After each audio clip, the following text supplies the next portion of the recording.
Chivalry by Maurice Keen is a book that, if you get it cheap enough, is worth it just for the pictures, right? This cover's pretty neat, and, well, there's not much to the back, but as you can see, there's some interruptions there with pictures of artifacts. A hermit instructing a knight,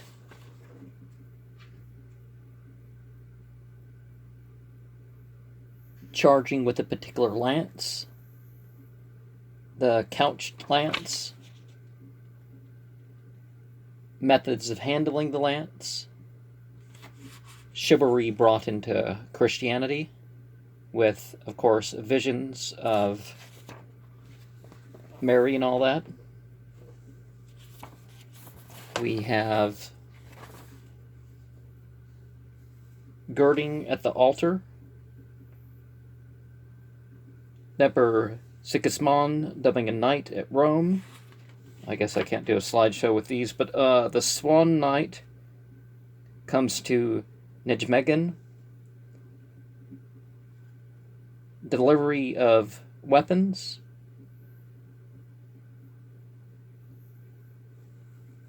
You know, wearing a sword about your waist. The knight being carried to heaven. So, you know, their variation of Valhalla. The making of the knight, the thing where they kneel and they, you know, of course there's certain knights like Galahad and Roland and all that. The knight taking a bath. No, it's almost like there's I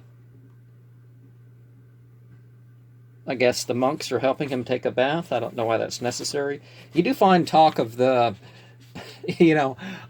rabbis particularly standing over the women's baths and making sure those women say the right prayer when they wash up. I'm not kidding. You can find this in America even. It's definitely part of rabbinic law. But anyways. Single combat outside of a castle. There were, of course, laws against jousting from time to time. Certain patterns were worn. There was the coat of arms. The coats of arms would sometimes say stuff, right? Ulrich, an Arthurian joust. Of course, the Arthurian legends not only probably go back to pre-Christian, depending on what you're talking about.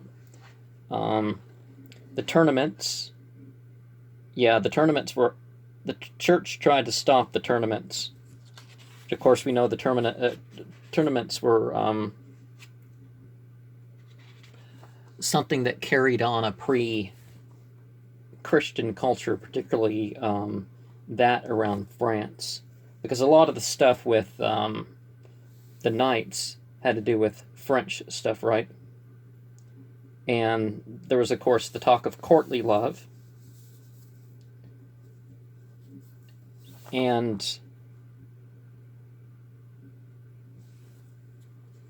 the period of Charlemagne, so the Christianization of Europe.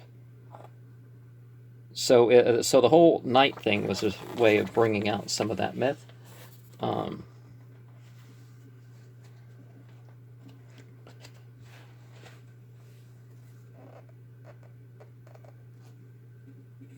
The round tables of the Arthurian knights worship sort of like a Venusian entity, which of course got turned into the whole Jesus thing because, Christ as Lucifer was actually a theme. I did a video outside a Catholic church quoting Catholic church services and Bible passages and pointing out Bible passages that relate to that.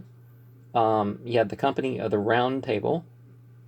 Now, there were different ideas of the Round Table. Was the table round? Was was it like some double disc, or was it a horseshoe sort of thing, or it was round nonetheless.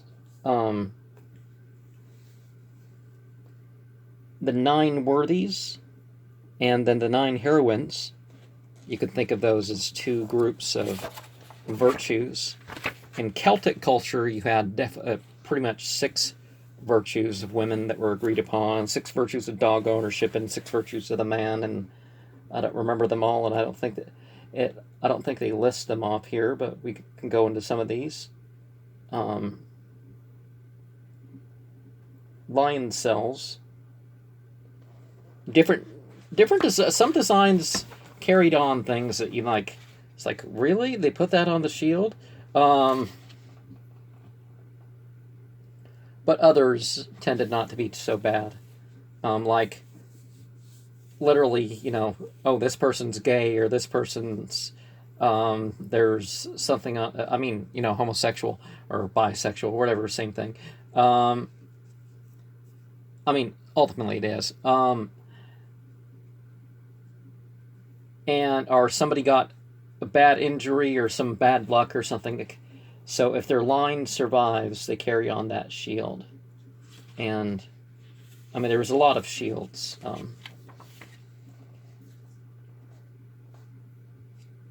And some people, and a herald would make, different, they'd have a costume. So everybody would be recognized. And then, this Order of the Order of the Garter thing was kind of weird. It's like, so men have to wear some woman's stocking or something like this, but, it was a high privilege thing, so that was like, sort of, they put it on you or something.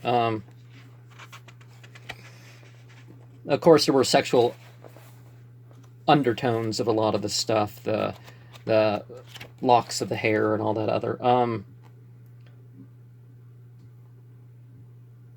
But regardless of what the church said, people really like the knights. They like the tournaments. They like the knights. Eventually, they directed the knights more towards crusading. The conquering of Lithuania and Poland on the Russian side, and between the 13th and the 15th centuries, and the 1300s and the 1400s and the 1500s, and some other stuff. There's stories of women that disguise themselves as knights. Different orders would have their different things. And sometimes they'd look up to, like, okay, what are the ways of a peacock? What are the ways of a shepherd? What are the ways of, whatever.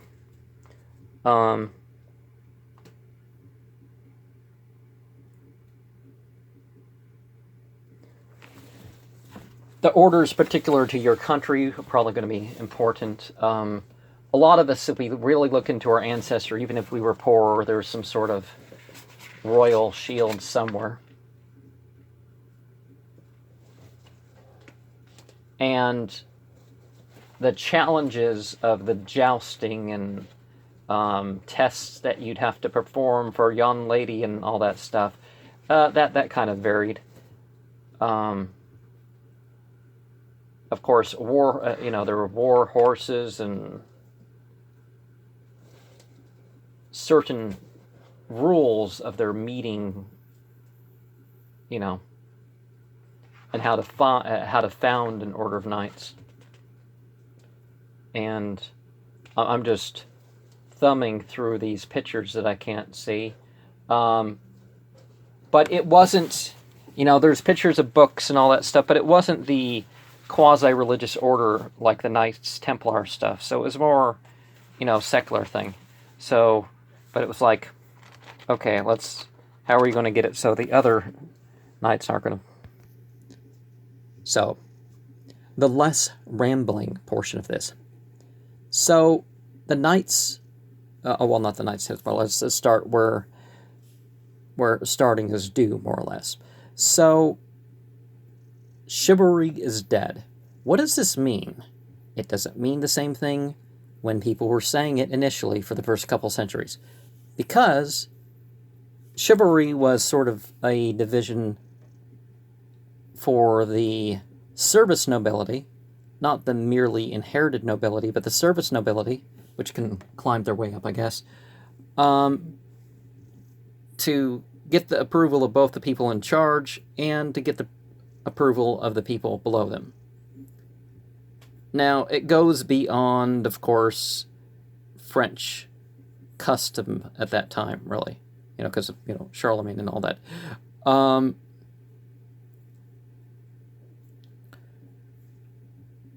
Sort of a nobility, sort of a carrying on pre-Christian mythology, but chivalry being dead was like different, right? Because it was like, okay, so the upper classes don't feel like they have to serve us anymore.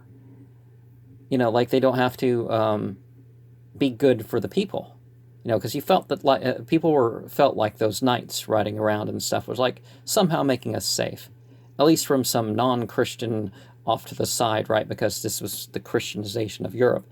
I'm not sure how objectively anybody except doctrinally could have been convinced of such things, but that was the thing.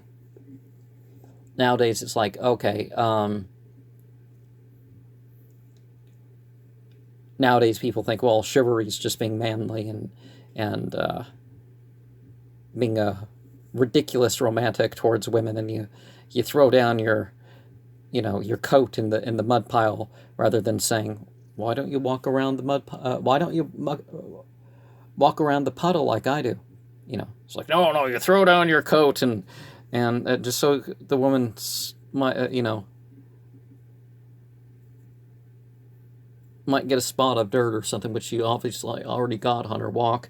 But okay, it all starts the same period where you're getting the Sufis, where you're getting the Kabbalists making their distinct appearance. And you found the same thing earlier. You find this is why Hermetics and some other sects appeared, because there was like this idea of empire that wasn't quite there. Yet you had these representatives and stuff.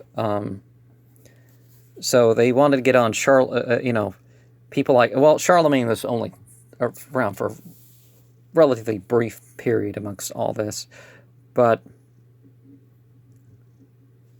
obviously they wanted to make the things to a different thing, but myths bring out character. So all this stuff about courtly love and all that stuff, it wasn't, it often went too far for the church. So that's part of the reason why the church tried to put a stop to it. As far as a religious thing, of course, as I said earlier, they didn't want to be monks. They wanted to be disciplined and such. They wanted to be at least, approved. So those crusades that said if you went and fought in the crusades and you would be redeemed. But these were people who was like, okay, fine, I'll do it, but don't require of me, But as I said, the Arthurian knights and stuff like this went before the Christian thing, and even literally before Christianity, some of the origins of some of this stuff.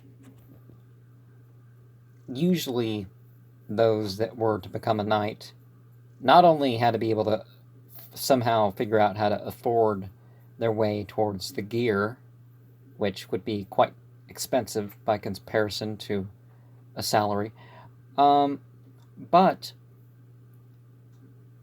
they had to be from the right lineages and or that sort of thing. But you seem like the tarot, which also emerged in the middle of the chivalry period, is that you have this page, and the page becomes a knight and picks up a queen, and he's a king, sort of thing, because there was this goal to make your way up the ranks. So this is kind of what has happened for thousands of years, is that there were people who made their way into being a soldier and then a general, and general gets a queen and he becomes a king, that sort of thing. The serfdom stuff was being employed therein.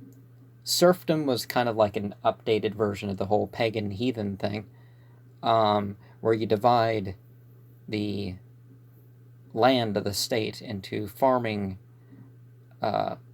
sections for the peasants and stuff. Literally, that's all that pagan is the dividing of the fields, under the guise of a... Now, in serfdom, it's not as independent as, say, in a republic. Because in serfdom, you definitely have your dukes and others that would be underneath the kings. And sometimes this would be, there'd be a castle and then there'd be stuff. But sometimes the kingdom would be divided further and further. Like, I've shared recently a video about the Greeks, and they're like 300-something countries. Well, nowadays it might be one country, but every town might be considered an independent nation. And eventually all those who were Greek became one thing, and that's the same thing with the Celts and the Teutons and whatever you want to define it as.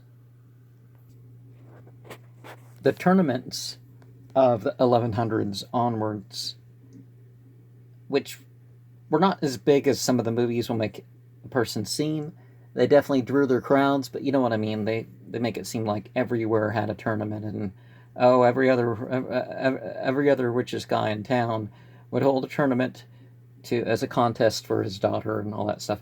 But it harkens back to some of the stuff that you find throughout the world really is contests, tests, feats of bravery, and all that stuff.